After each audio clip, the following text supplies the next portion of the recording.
Annoncé à 9h30, c'est finalement vers 9h40 que la voiture de son Excellence s'est immobilisée devant les locaux de Dakaractu.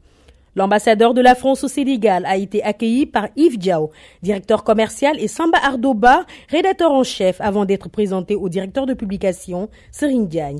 Un tour à la rédaction a permis à Christophe Bigot de s'imprégner du travail des journalistes et des monteurs.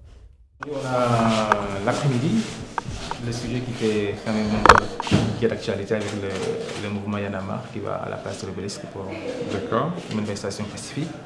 On a également des sujets sociaux qu'on traite aussi. Et bien évidemment, on va tout venir ce matin. D'accord. C'est une technicienne monteuse qui monte souvent les éléments. D'accord. Et alors, vous montez la page, vous l'actualisez en permanence ou... Oui, ça dépend de l'arrivée des informations. Dès qu'on a une information, on vérifie d'abord.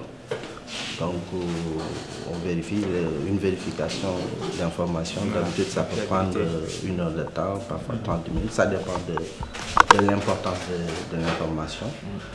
Donc, après, on corrige l'information. Ensuite, on publie l'information. Christophe Bigot a voulu également avoir une idée du mode de fonctionnement de la boîte et de ce qui fait sa crédibilité. Depuis quand est-ce que vous avez réussi à être viable? Non, c'est la qualité de l'information et la notoriété que nous avons atteint en si peu de temps qui nous a permis aujourd'hui vraiment d'avoir la confiance des Dakaractu, c'est un ensemble de moyens humains mais aussi de matériel. Un financement colossal a été mis sur le dernier point pour permettre au site d'être plus opérationnel en interne. Une mini-régie en parfaite symbiose avec le studio d'enregistrement. Donc là, vous avez un mélangeur Roland avec 4 sources.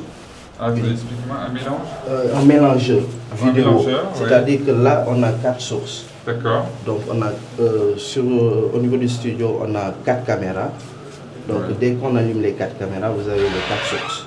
Donc on peut faire du direct avec ce mélangeur. Il y a aussi le niveau 1 avec un autre type de matériel, un appareillage d'ensemble avec une technologie de pointe pour des prises de vue exceptionnelles en studio comme pour des reportages à l'extérieur. Ravi, l'ambassadeur l'a été. Christophe Bigot s'est senti dans l'univers de James Bond. J'étais frappé par la qualité du matériel que vous avez, parce que je connaissais la qualité des journalistes, ça je n'avais pas de doute là-dessus, mais j'étais impressionné par tous les moyens que vous développez pour être présent sur le terrain, toutes les nouvelles technologies. J'avais l'impression d'être un peu dans l'atelier de Mr. Q, là, dans James Bond, là, avec tous ces dispositifs.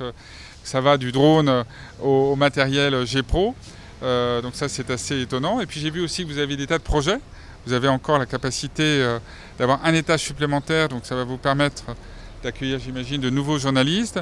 Vous avez aussi ce projet donc, de développer tout ce qui est interview, je dirais ici, donc un côté un peu télévision. Cette visite de courtoisie de Christophe Bigot constitue un moment fort dans la vie de l'entreprise. Un moment d'échange et de partage entre l'ambassadeur de France et les employés de Dakaractu. Un premier jalon qui sous-tend la base d'une collaboration pour des relations bilatérales plus fécondes.